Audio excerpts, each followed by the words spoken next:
He stood under the harsh Vegas lights, sweat shining beneath his collar. The crowd thought they were hearing "Can't Help Falling in Love" one last time. But halfway through, Elvis changed the words. No one knew why, until the truth surfaced from a single microphone tape that would break millions of hearts. The velvet curtains trembled before the lights even rose. Backstage, the air smelled like hairspray, cigarette smoke, and nerves. Someone whispered, "He's tired tonight." But no one dared say it too loudly. Beyond the stage, nearly 18,000 fans pressed against the barricades, clutching tickets like holy relics. For a few seconds, there was only the hum of amplifiers and the soft buzz of a microphone warming up. Then came the roar, a wave that shook the gold walls of the Las Vegas Hilton showroom. The king was walking out. He moved slower than he used to. His white jumpsuit shimmered, but his steps looked heavy, like every stride carried a decade. Still, when he smiled, the room melted. The spotlight caught a glint of sweat under his collar, but his eyes, those ocean blue eyes, stayed bright. He looked over his shoulder at his band. Charlie Hodge stood to his left, guitar in hand, waiting for the cue. Elvis leaned close and whispered something no one could hear. Charlie nodded once. The crowd had no idea what was coming. The first notes of C.C. Rider exploded through the speakers. Women screamed. Men clapped. For a moment it felt like 1969 again. Flashbulbs popped like fireworks, and the Hilton ceiling shimmered in reflected light. But the band noticed something different. Elvis wasn't pacing the stage like he used to. He stayed near the mic stand, gripping it with both hands, as if anchoring himself against an invisible storm. Between songs, he joked with the audience. His voice cracked, but his humor didn't. "Y'all too loud. I can't hear myself think," he said, smiling through the exhaustion. The crowd laughed, unaware of how much he was struggling just to stand upright. Halfway through the set, a white scarf slipped from his shoulder. He caught it midair and tossed it to the front row. A young woman caught it and started to cry. Elvis winked. The band saw it, a spark of the old fire. Then came a strange pause. The lights dimmed to soft amber. A hush fell over the room. Even the casino noise outside seemed to fade. Elvis turned to the band again, lips barely moving. Something about that look, it wasn't stage direction. It was farewell. The orchestra began the opening chords of "Can't Help Falling in Love." The sound rolled like a warm tide. The audience stood, hundreds of fans singing softly with him. Wise men say, "Only fools rush in." For a moment, everything felt timeless.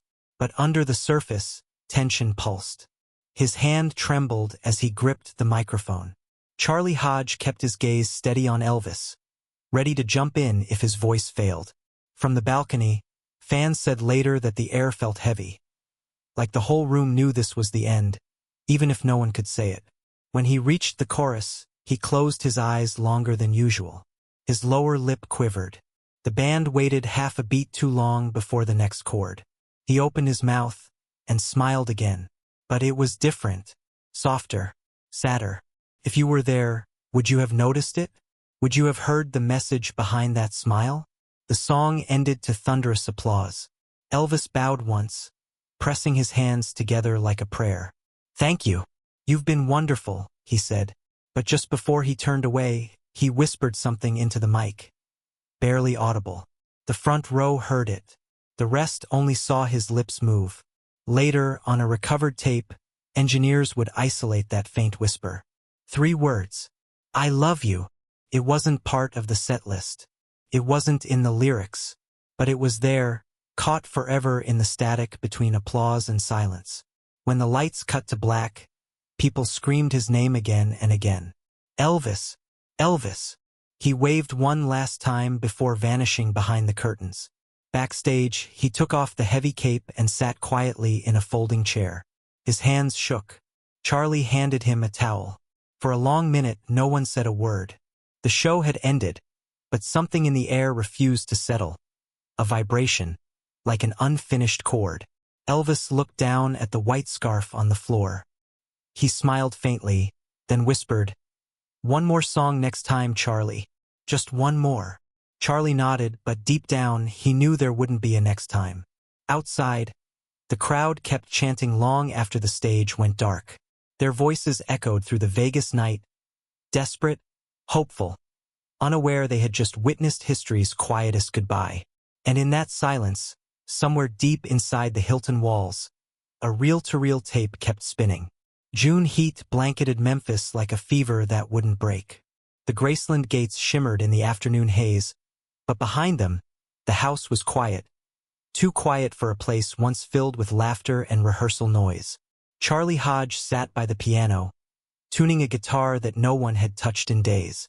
Elvis hadn't come down for breakfast. Again, when he finally appeared, sunglasses hiding his eyes, he looked like a man sleepwalking through his own legend. The jumpsuit fit looser now, the glitter dulled under the hallway light. "You ready for rehearsal, boss?" Charlie asked. Elvis smiled faintly. "Always am, son." But his hand trembled as he reached for the mic. The band began the warm-up, and his voice cracked on the very first note. He coughed, waved them off, and said it was just the Memphis air. But they knew. Everyone knew. By June 10th, newspapers whispered about missed shows and exhaustion. The truth was simpler and sadder. He was tired. Not the kind of tired that sleep could fix, but the kind that comes from carrying too many people's dreams. In one rehearsal, he sat down halfway through a song. Charlie reached for him. Elvis just laughed. "Don't fuss, Charlie. I'm fine. I just need to catch my breath." The sound engineer looked at the clock. It was only 2:14 p.m. They were barely 20 minutes in. Outside the studio, a handful of fans waited by the gates, holding signs that read, "We love you, Elvis." He waved to them from the window, but when he turned away, his eyes watered. What does it feel like to be loved by millions, yet so alone inside your own home? That summer, he canceled 3 shows. Dr. Nick called it exhaustion. But even he couldn't explain the diary entries Ginger Alden found later. In Elvis's handwriting, dated June 20th, 1977, it said, "The lights are beautiful, but sometimes they blind you." Those words stayed with her. When she read them to Charlie a week later, he said nothing, just turned away and wiped his face. Still, Elvis refused to quit. "The people bought the tickets. They need the show," he said. "If I've got a voice left, I'll use it." By late June, he insisted on flying to Vegas. The doctor protested. The team begged him to rest. But he wouldn't listen. Private jet left Memphis under orange skies. Charlie remembered him staring out the window, tapping his fingers against the armrest to the rhythm of "Love Me Tender." For a moment, the old spark flickered. The man who once filled stadiums and lit up hearts. But then his gaze drifted toward the clouds. "Charlie," he said softly, "you ever wonder what happens when the song ends?" Charlie didn't answer. The plane touched down in Nevada. Reporters waited on the tarmac, shouting questions, flashing bulbs. Elvis smiled, waved, and played the part one more time. Inside the limousine, silence returned. He leaned back, closed his eyes, and whispered, "Let's give them one last good night." No one knew he meant it literally. Outside the Hilton that evening, the marquee lights flickered to life. Elvis Presley. Live tonight, 8 p.m. Fans lined the block, some camping overnight just to be near the doors. They didn't know the man inside was fighting for air between songs. They didn't know this would be his last stand beneath those golden lights. And as the limousine door closed behind him, Charlie saw it. A folded Bible resting on the seat beside him, marked with a small note tucked inside. He didn't ask what it said. But in less than 48 hours, the world would find out. 2 nights before the show, the Hilton suite was quiet except for the hum of the air conditioner and the scratch of a pen. Elvis sat at the dresser, still wearing his rehearsal jacket. His reflection looked back at him, older, softer, searching. Ginger Alden walked in holding a tray of tea. "You should rest," she said.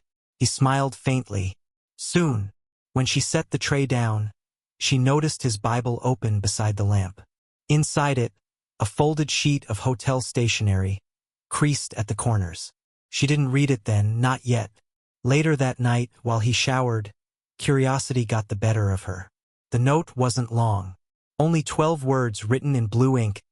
This life is temporary, but love is eternal. It wasn't a lyric. It wasn't a prayer. It was a message, one she didn't understand until much later.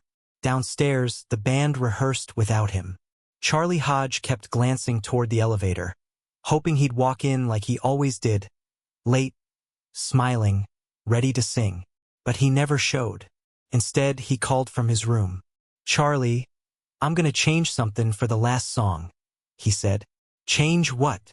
"You'll see," Elvis replied, voice calm, almost peaceful. Charlie assumed it was a musical cue or a key shift. He didn't realize it was something much deeper.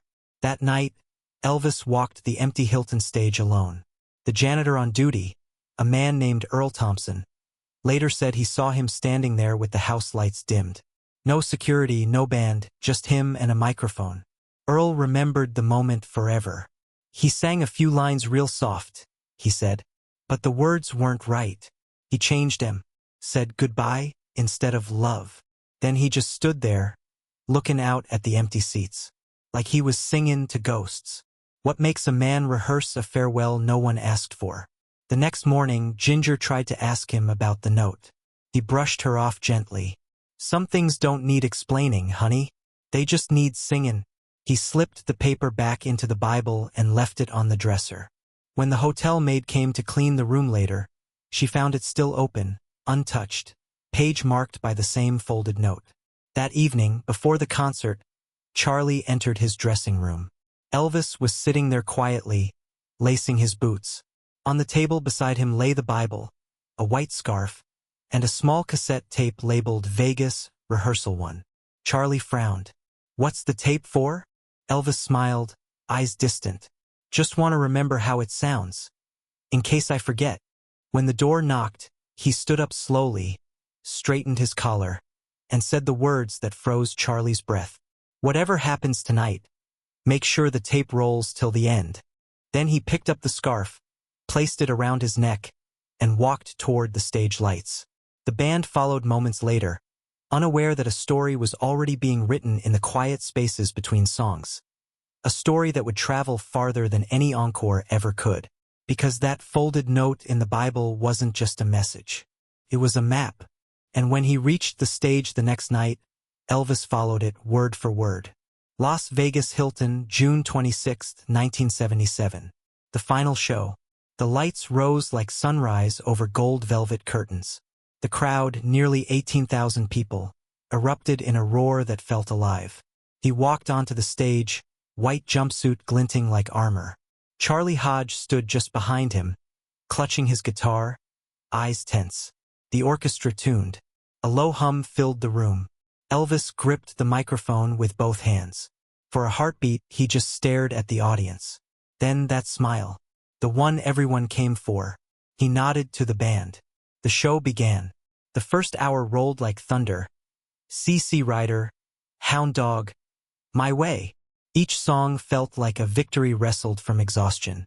Sweat traced down his temples, catching the stage light. But his voice still golden. Still his. Between songs he cracked jokes, buying time to breathe. "Charlie, I think I swallowed my microphone," he quipped. The crowd laughed. He winked, but his chest rose and fell too quickly. Charlie leaned in. "You okay?" Elvis smiled without answering. Then came the hush. The lights softened to amber. The band knew what was next. It was time for the closing song, the one that always meant goodbye. The opening chords of Can't Help Falling in Love filled the room. The audience rose to their feet, hundreds of flashbulbs firing like stars. Wise men say, only fools rush in. The crowd sang every word with him. But halfway through, something shifted. Elvis's voice faltered, just for a second. He looked down, eyes shimmering under the lights. His hand trembled. Charlie froze, unsure whether to step in or keep playing. The orchestra hesitated, missing half a beat. Then he did it. He changed the words. Instead of, "But I can't help falling in love with you," he sang softly. "But I can't help saying goodbye to you." The air left the room. No one moved. No one breathed. For 7 seconds, the world stood still. A single camera light blinked red. A bootleg mic near the front row caught the sound. A crack in his voice that wasn't just fatigue. It was heartbreak. The crowd didn't understand. Some thought they misheard. Others felt it. A chill that rolled through the room like a ghost passing by. Elvis didn't stop. He finished the song, voice trembling, eyes wet. When the final chord hit, he closed his eyes and whispered, barely audible, "Thank you. Good night." Then he bowed, low, slow, and turned away. Non encore. No second wave. Just silence that stretched too long. Charlie looked at the band, confused. The audience stayed frozen, waiting for him to come back. But he didn't. He walked off stage and straight into the dressing room.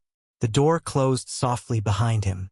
Back in the showroom, people started clapping, tentative at first, then thunderous. Some cheered. Some cried. One woman in the front row dropped to her knees, holding the white scarf he'd thrown hours earlier. She kept whispering. He said goodbye. I heard him. That night, backstage, the reel-to-reel recorder still ran. It caught the shuffle of boots, the murmur of voices, and the faint sound of him saying to Charlie, "It's done now." Charlie didn't understand. Done what? But Elvis just smiled. That tired, knowing smile, and said, "The song's finished." Outside, the audience still called his name, long after the band packed up. Elvis, one more song. He didn't answer. Later, a sound technician named Ray Cooper labeled the tape, Hilton Final. He didn't know what he'd captured, not yet. But inside that magnetic ribbon of hiss and heartache, the truth was already alive. That night, as Elvis left the stage for the last time, the hotel lights reflected off his car window. For a second, his face disappeared in the glare, like the king himself was fading into the very legend he'd built. And in that moment, the crowd's cheers became something else. A funeral hymn for a man still standing. The tape rolled on. 2 days after the concert, the Hilton stage sat empty, still smelling of burnt lights and champagne. The room crew swept glitter from the floor, unaware that under one seat, a fan had left behind a small handheld recorder. Inside it was a tape labeled Vegas Last Night. That cassette passed through 3 sets of hands before reaching Ray Cooper, a 32-year-old sound engineer who'd mixed the Hilton shows for years. He slipped it into his reel deck out of curiosity. When he heard the altered lyric, "I can't help saying goodbye to you," he froze. He rewound it, played it again. The crowd hush, the voice crack, the whisper that followed. Ray leaned back, eyes wet. "My God," he murmured. He knew. By July 1st, copies of the recording began circulating among hotel staff. A bartender played it for a fan from Nashville who swore it sounded different. Like he's leaving us for good. Within a week, local DJs had the tape. July 6, 1977, Memphis AM Radio 1420 aired a low-fidelity version on a midnight show called Echoes of the King. The host, in disbelief, asked, "Did Elvis change his own goodbye?" Switchboards lit up. Fans cried live on air. Some refused to believe it was real. Others said it felt like a message sent straight from him. Graceland's mailbox overflowed. Thousands of letters arrived, some addressed simply to Elvis, Heaven. Ginger Alden kept to herself, clutching the original Bible note. Reporters shouted questions outside the gate. She said nothing except one line to the Memphis press. It was his way of telling us not to be afraid. Meanwhile, RCA executives panicked. They ordered the Hilton tape sealed, denying any lyric change. But Ray still had his copy. On August 8th, he mailed it anonymously to a small journalist in Nashville named Maria Clark, who wrote an article titled, "The Goodbye Hidden in a Love Song." It hit newsstands on August 16, 1977, the same morning Elvis was found unresponsive in Graceland. The headline became prophecy. That afternoon, radio stations replayed the tape back-to-back. Crowds gathered outside record stores, weeping, holding candles. In every broadcast, that trembling lyric echoed like a ghost across America's airwaves. Have you ever heard something once and known it would never leave you? Charlie Hodge heard it too. He sat alone in his living room, tape deck humming, tears streaming down his face. "He was saying goodbye to all of us," he whispered. At 9 p.m., national television ran a short segment, exclusive, the last song. Viewers heard the altered line for the first time. The anchors couldn't finish their sentences. Within days, bootleg copies sold at flea markets and record fairs. Each sounded worse than the last, hiss layered on hiss, but no one cared. People wanted to feel close to him, even if through static. A week later, during a candlelight vigil at Graceland, someone played the tape through a small speaker. Thousands stood in silence as that frail voice filled the Memphis night. And when the song ended, the crowd didn't clap. They whispered, all at once, the word he'd left them with, goodbye. The next morning, newspapers called it the farewell tape. But to the fans, it was something holier. A message they were never meant to hear, now impossible to forget. It was no longer a concert recording. It was his confession. August 18, 1977, 2 days after the world stopped. Graceland's gates were buried in flowers, letters, and vinyl records wrapped in candle wax. Thousands stood in the Tennessee heat, singing softly through tears. Somewhere in that sea of people, a small radio played, "Can't Help Falling in Love." But this time, everyone waited for the line, "I can't help saying goodbye to you." When it came, a ripple went through the crowd. A low cry, then silence. It no longer sounded strange. Sounded right, like he had prepared them. Inside the mansion, Charlie Hodge sat in the den with Ginger Alden and Ray Cooper. A small cassette player rested on the table between them, the same one that had carried his last song across the world. Ray pressed play. Static. Then that voice, softer than they remembered, cracked around the edges, but alive. Charlie closed his eyes. He wasn't quitting, he whispered. He was forgiving himself. Ginger nodded, tears streaking down her face. He always said love was a promise, not applause. Outside, fans kept singing, hundreds joining in, turning grief into something else. A kind of prayer.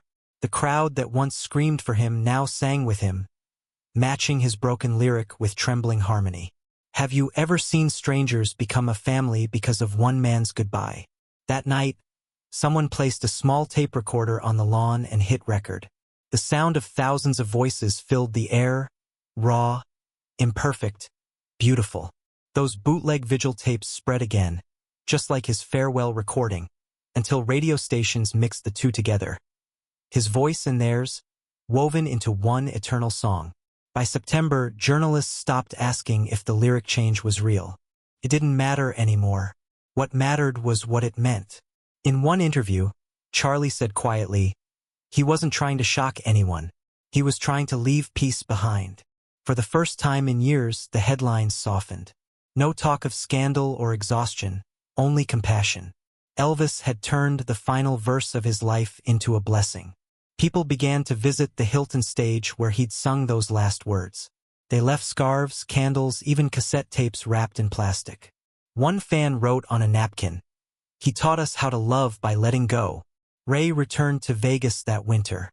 He walked the empty showroom at midnight and placed his copy of the tape under the center mic stand, where the spotlight once hit. He whispered, "You finished the song, boss."